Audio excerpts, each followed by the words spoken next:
Fala, Banks, tudo bem com vocês? Esse é o canal Economia Aplicada e eu quero convidar vocês a assistir o meu curso de Educação Financeira que vai estar totalmente disponível aqui para vocês neste canal, na playlist do curso de Educação Financeira, tá bom? Esse nosso curso ele vai ter uma duração de 6 módulos. Eu vou apresentar para vocês daqui a pouquinho os 6 módulos que nós vamos trabalhar aqui neste curso e vão ser divididos, obviamente, que em 6 vídeos, para cada módulo um vídeo. E eu, desde já, queria convidar você para deixar o seu like, se inscrever e ativar as notificações, porque à medida que os novos vídeos forem saindo aqui no canal, vocês vão poder acompanhar cada aula nova que vai ser disponibilizada para vocês. Beleza? Aqui no nosso módulo 1, nós vamos falar basicamente sobre a nossa relação com o dinheiro. De que maneira você se relaciona com o dinheiro? A primeira coisa que a gente precisa identificar aqui é: eu tenho formação suficiente sobre dinheiro? Qual foi a minha formação em relação ao uso do dinheiro? Porque nós entendemos e fomos formados em nossas escolas, nós estudamos matemática, nós estudamos português, nós estudamos química, biologia e uma série de outras disciplinas. Porém, nós não fomos ensinados a utilizar corretamente o dinheiro. Então, nós não desenvolvemos ao longo da nossa formação um relacionamento com o dinheiro. Como assim? É para você se relacionar com o dinheiro? Sim. Né? Você se relaciona com português, você se relaciona com matemática. À medida que você busca conhecimento sobre cada uma dessas disciplinas, você está se relacionando com ela. Então, da mesma forma é o dinheiro. À medida que você se relaciona com ele, ou seja, à medida que você busca informações sobre ele, você se relaciona com ele. E à medida que você busca conhecimento sobre o dinheiro, você desenvolve uma melhor intimidade com aquele assunto, né? Porque assim como português e matemática, você se torna íntimo de uma disciplina à medida que você estuda. E à medida que você estuda sobre dinheiro, você se torna íntimo dele. Né? Relacionamento que está se falando realmente sobre os aspectos que regem esse relacionamento. Quais são os princípios que regem esse relacionamento? Porque um relacionamento ele é baseado, sim, em princípios, ele é baseado no conhecimento. Então, quais são os princípios que regem o seu relacionamento com o dinheiro? O dinheiro é seu servo ou o dinheiro é seu senhor? Você busca o dinheiro para viver para o dinheiro ou para fazer com que o dinheiro sirva a você? Essa é uma questão importante que a gente precisa colocar aqui de início aqui no nosso curso de Educação Financeira. A maioria das famílias hoje não consegue chegar até o final do mês com o dinheiro que recebe no início do mês. E aqui nós estamos considerando modelos de família que têm apenas um único fluxo de receitas. Ou seja, estou falando de famílias que têm salário fixo e que distribuem o uso desse salário fixo ao longo de um mês. Normalmente as famílias que não chegam ao final do mês com recurso suficiente para bancar suas despesas, significa que elas geriram mal seus recursos, e a gente vai entender como a gente pode gerir melhor os nossos recursos a partir do orçamento, a partir do módulo 2, né? Sobre o uso do crédito também, que a gente vai falar no módulo 3 e nos módulos subsequentes. Mas, como eu estava falando para vocês, muitas famílias não chegam ao final do mês porque não gerem corretamente suas finanças. Então, significa dizer que essas famílias não têm conhecimento suficiente sobre o dinheiro. Porque se tivessem conhecimento, chegariam, porque administrariam corretamente. Então, mas não é somente conhecimento, é a aplicação desse conhecimento. Normalmente a gente diz o seguinte, que conhecimento é importante, mas a sabedoria associada ao conhecimento é melhor ainda. Por quê? Porque a sabedoria é conhecimento colocado em prática. Então, seja sábio e busque conhecimento. E busque conhecimento para aplicá-lo. Isso vai tornar você um sábio. O segundo ponto que a gente vai colocar aqui sobre o nosso relacionamento com o dinheiro é: quais são os seus sonhos, quais são os seus projetos? Você tem sonhos? Você tem projetos? Aí a pergunta que você deve fazer: eu estou conseguindo realizar os meus sonhos? Se eu estou conseguindo realizar os meus sonhos, se eu estou conseguindo realizar os meus projetos, isso é bom. Significa que você está gerindo corretamente suas finanças, ou pelo menos está no caminho para gerir corretamente suas finanças. Se os meus sonhos e os meus projetos não estão sendo realizados, tem algum problema aí. Né? E normalmente esse problema está associado justamente às suas finanças. O segundo ponto que a gente pode destacar aqui em nosso curso de Educação Financeira, nessa primeira aula sobre a nossa relação com o dinheiro, é: de que maneira eu me relaciono com o dinheiro em relação aos meus sonhos e aos meus projetos? Primeira coisa que você precisa entender é que o projeto é uma ação que tem um início, meio e fim.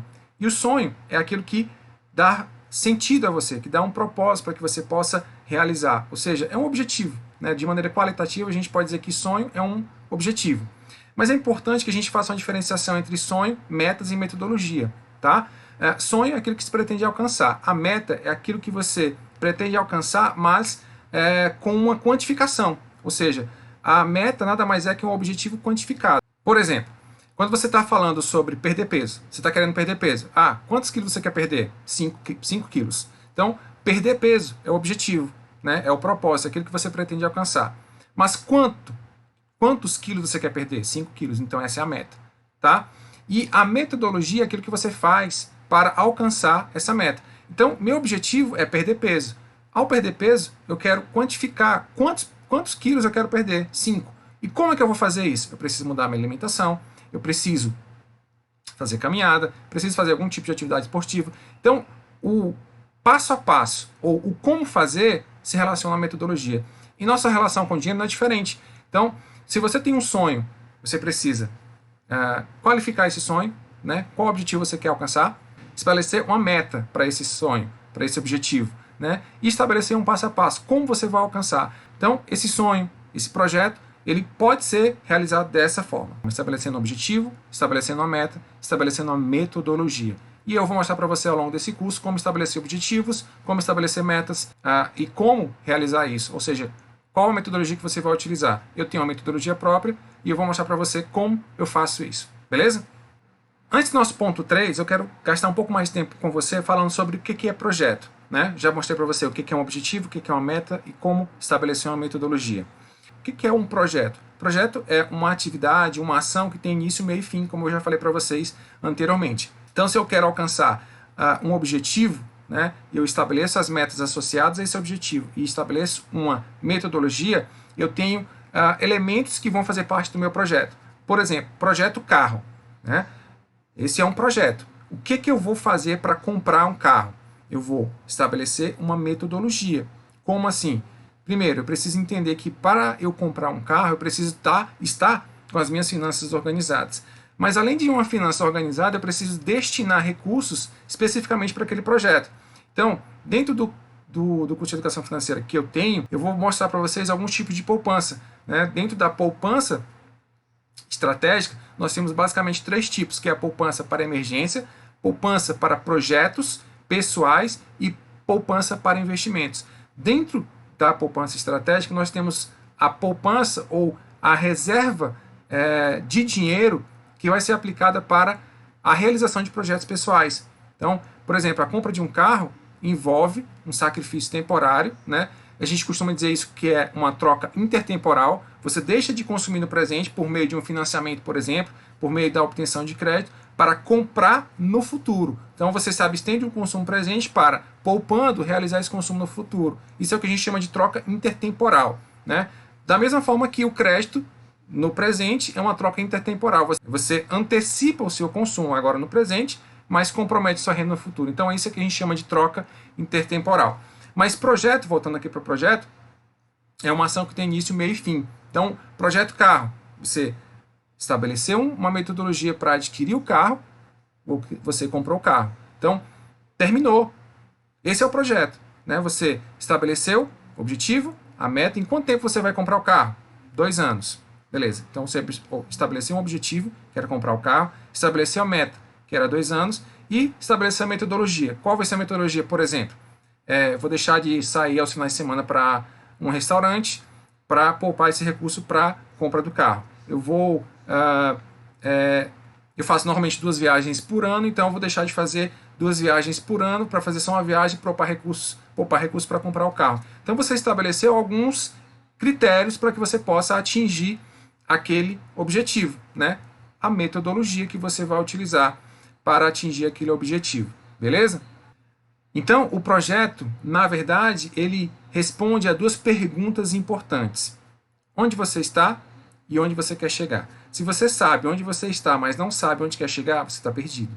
Se você sabe onde quer chegar, mas não sabe onde está, você também está perdido. Então, você tem clareza da situação quando você sabe onde está e onde quer chegar. Então, o projeto, ele te permite justamente isso. Te mostra onde você está e também te proporciona o conhecimento necessário para chegar aonde você quer. Isso demonstra a importância do projeto. E por que o projeto é tão importante? Lembra que no começo a gente falou sobre sonhos? Né? Sonho é algo tanto quanto abstrato, né? Você está pensando, você está colocando em mente aquele objetivo, mas o projeto ele te permite qualificar, quantificar e estabelecer um passo a passo para alcançá-lo. Então, o sonho é o start, é o início, né? Aquilo que te proporciona pelo menos um despertar. Já o projeto é aquilo que você coloca no papel, os passos, né? A ação para a realização daquele sonho. Por isso o projeto é tão importante. O terceiro ponto aqui do nosso curso de Educação Financeira trata sobre aspectos subjetivos, mas que tem vínculo com os dois tópicos anteriores que nós falamos. Os sonhos, eles são o start. O projeto é a ação, né? É o passo a passo, é a condução de um processo, a realização dos sonhos. Mas para a realização desse projeto, nós precisamos entender um pouco da diferenciação, ou precisamos realizar uma diferenciação entre escolhas, né? E de que maneira essas escolhas são realizadas. Ou seja, existe uma razão, ou essas escolhas são baseadas na razão ou são baseadas nas emoções, né? Isso é importante que a gente faça também. E por que é importante? Porque os sonhos são abstratos, o projeto é concreto e a realização de um projeto envolve planejamento. Planejamento envolve a razão, é uma ação consciente que você executa, beleza? Então, quando você tem um sonho e você estabelece um projeto para a realização desse sonho, para a concretização desse sonho, você está agindo de maneira racional.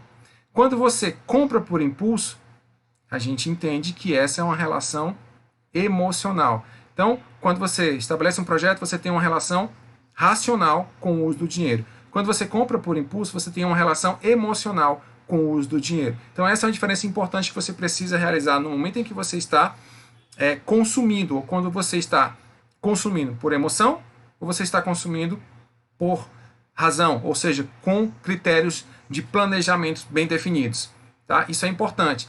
E aí a gente tem até um conjunto de perguntas muito importantes para que a gente possa evitar consumir por impulso, ou seja, consumir de maneira emocional. Por que eu estou comprando? Para que eu estou comprando? Eu posso pagar? Né? São perguntas básicas que a gente pode realizar no momento da compra e que evita, né, ou pelo menos minimiza a possibilidade que a gente tem de comprar de maneira emocional. Porque o uso do dinheiro ele não pode ser feito de maneira simplesmente emocional. Isso pode trazer problemas financeiros para nós. Ele deve sim ser feito de maneira racional, para que a gente evite situações como dívidas. Talvez você já até tenha ouvido falar numa frase muito comum, né? E eu destaquei essa frase aqui para poder compartilhar com vocês, né? As pessoas compram produtos de que não precisam com dinheiro que não têm para impressionar pessoas que não gostam e até para demonstrarem ser de fato quem não são. Então, por que fazer esse tipo de coisa, né? Para fazer dívidas, para incorrer em prejuízos financeiros, não faz muito sentido isso. Então, racionalmente, isso não faz muito sentido. Porém, as pessoas que agem por emoção, normalmente o fazem por questões relacionadas a essas que estão destacadas aqui nessa frase. Por último, e como quarto ponto aqui da nossa primeira aula de educação financeira, nós vamos falar sobre as necessidades e os desejos. O que é necessidade e o que é desejo? É proibido ter desejos? É pecado ter desejos? Não. Mas, contudo, todavia, entretanto, porém, a gente precisa estar atento às nossas necessidades. A primeira coisa que a gente precisa identificar são as nossas necessidades e depois suprir os nossos desejos, tá? O que é necessidade? Necessidade é tudo aquilo que eu preciso independentemente dos meus desejos. Eu preciso comer, eu preciso me vestir, eu preciso me deslocar, eu preciso, enfim, você tem as suas necessidades básicas. Todo ser humano tem as suas necessidades sociais básicas. Comer, vestir, se alimentar, ter uma moradia. Como essas necessidades básicas vão ser supridas, difere de ser humano para ser humano, difere de pessoa para pessoa. Mas o fato é que nós temos as necessidades básicas. E os desejos? Né? Por exemplo, eu tenho a necessidade de realizar o meu deslocamento. Como eu posso realizar esse deslocamento? Pode ser por ônibus, metrô, moto, carro, helicóptero, avião. O modo como você realiza um deslocamento pode variar de pessoa para pessoa, mas todos têm a necessidade de realizar um deslocamento. Então a necessidade ela existe. Como você realiza varia de pessoa para pessoa. Como você realiza hoje é uma coisa. Como você quer realizar amanhã é outra coisa. Isso pode e envolve desejo. Hoje eu me desloco com o carro. Mas o que me impede, por exemplo, de me deslocar com um helicóptero? São desejos, né? Mas é uma necessidade? Não necessariamente. Então, baseado nesses conceitos, a gente precisa entender o seguinte: os nossos recursos financeiros eles devem ser utilizados para a satisfação das nossas necessidades e, quando possível, atender os nossos desejos. Então, desejo é importante ter, sim, porque, como eu falei anteriormente, os sonhos eles são importantes. Os sonhos dão start, o projeto é a ação, é o passo a passo, é o procedimento que é realizado para que você possa atingir o seu objetivo, o seu sonho. Da mesma forma, as nossas necessidades, elas precisam ser supridas. Os nossos desejos, quando possível, precisam ser realizados. Afinal de contas, isso estimula a nós, como seres humanos, a galgar cada vez mais etapas, né? Evoluirmos profissionalmente, evoluirmos em todas as áreas da nossa vida. Por fim, eu quero deixar uma última frase, né? Para que a gente possa encerrar aqui a nossa aula sobre a educação financeira, nosso módulo 1, relação com o dinheiro. Ao lidar com recursos financeiros, tenha em mente que o dinheiro sempre vai ser um instrumento e não um fim. Como assim um instrumento? Ele deve ser utilizado para a satisfação das nossas necessidades, para a satisfação dos nossos desejos quando possível. Por fim, eu queria deixar aqui para você uma breve reflexão sobre o nosso relacionamento com o dinheiro. O dinheiro, na verdade, ele existe e deve ser utilizado para a satisfação das nossas necessidades, quando possível, dos nossos desejos, mas o dinheiro em si, ele não deve ser um fim, ele sempre deve ser um instrumento, ele deve ser um meio para a consecução, para a realização dos nossos objetivos. E para isso, para que você possa realizar seus objetivos, seus sonhos, seus projetos, você precisa ter como base um bom relacionamento com o dinheiro. E um bom relacionamento com o dinheiro envolve a organização financeira, que é o tema da nossa próxima aula. Eu te espero lá.